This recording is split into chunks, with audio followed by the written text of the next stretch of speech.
Hi everyone, I'm going to explain my C++ calculator program.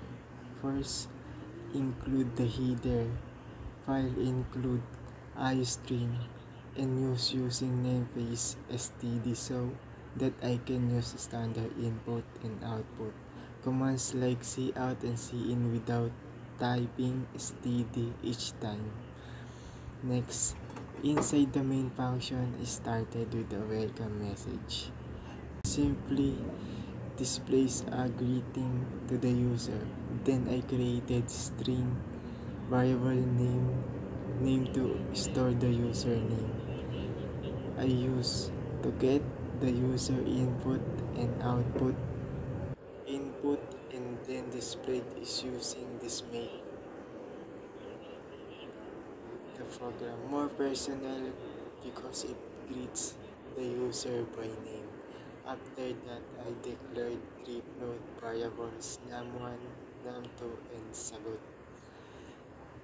This will store the two numbers entered by the user in the result of each operation. Then I ask the user to input two numbers. Once the numbers are entered, the program performs for basic operation program. For operation, addition, subtraction, multiplication, and division.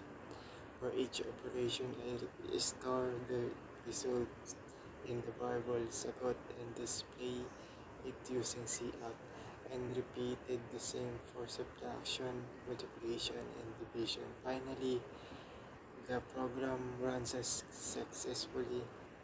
This program asks for your name in two numbers, then shows the result of adding, subtracting, multiplying, dividing those numbers.